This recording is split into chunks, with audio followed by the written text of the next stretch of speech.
Who's ready? I need to take a photo of me too. You excited? So excited. You. You. This is me and my sister-in-law Leah. Hello. And that's my brother Ben. Jacob's filming. And this is Jacob. We are doing a 3-day hike, 2 nights sleep, and yeah.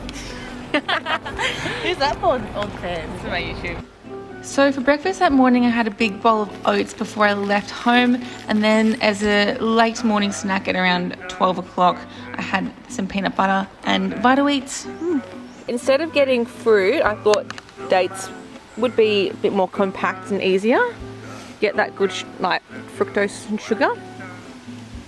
Little caramel lolly. Grandpa used to love that. Grandpa do? Awesome. Oh really? Maybe that's why I like them so much. We walked 10 k's that day and arrived at our campsite at around 3 o'clock. I had 2 tins of these flavoured chickpea things, which are so good. Just with a little packet of rice. I didn't heat it up because I couldn't really be bothered. Didn't really need to anyway. And then I had a Cliff Bar too. These are so awesome. They're like pretty high in sugar or carbs, so they give you lots of energy. And then for dinner that night, Jacob had these pre-made dehydrated vegan meals. He got them from a camping shop. I'll put it here where it was, but they looked really good.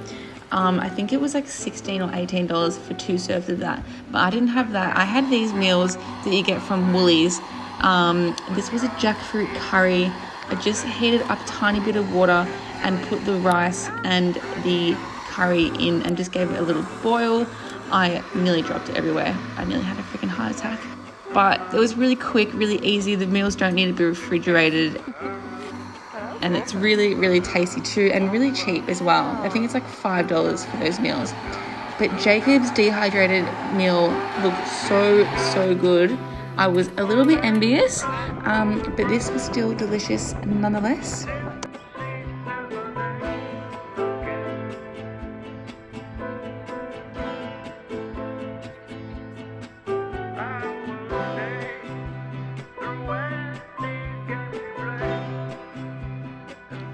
Day 2 breakfast, I had it all going on. I had some Carmen's porridge in the little sachet thing.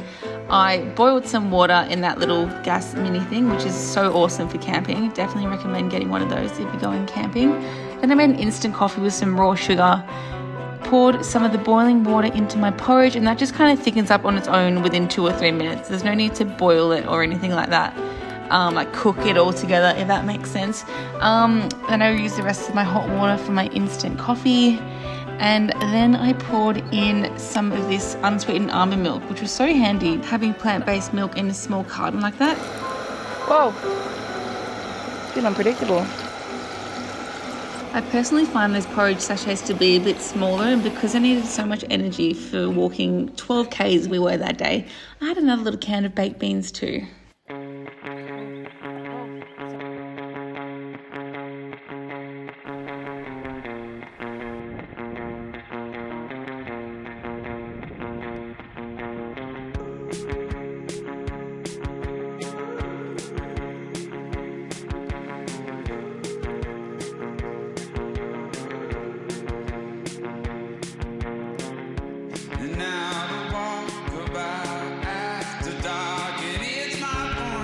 It's great.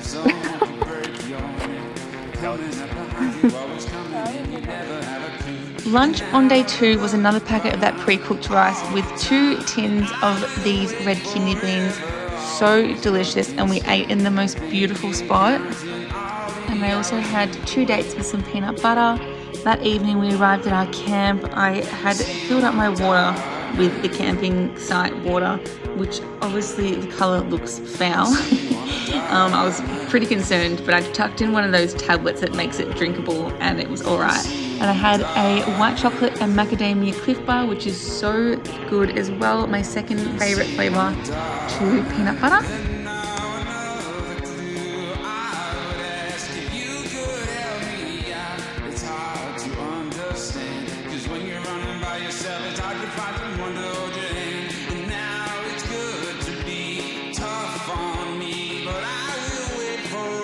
For dinner that night, I just had a Penang tofu curry with some white rice, I just heated it up the same way I did the night before by boiling the rice and the curry in a little bit of water, and it was really nice, except you get so hungry on these hikes, so I always suggest packing more food if you can. Anyway, breakfast the next morning was the same as the morning prior. I made an instant coffee with some almond milk, and this morning I added in a tiny bit of sugar and a bit of peanut butter into my porridge, which was an absolute game changer. Peanut butter is one thing I think you definitely need on a hike, just to get in those extra calories and help you keep full for longer.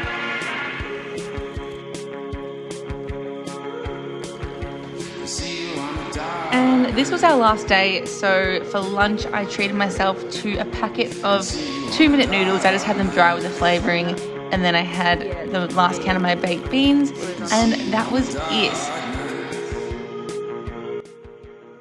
Alright, I thought I'd quickly just jump into the end here and give you a tiny bit of information about the actual hike, not just about the food. So we obviously walked at Wilsons Prom. We started off at Telegraph Saddle car park and walked 10k's the first day to Waterloo. No, we walked 10k's the first day to Oberon Bay. And oh my god, so beautiful there. And then the next day we hiked 12k's from there to Waterloo Bay. That walk is absolutely stunning. And then the last day we walked from Waterloo Bay back to the car park, and that was 13k's.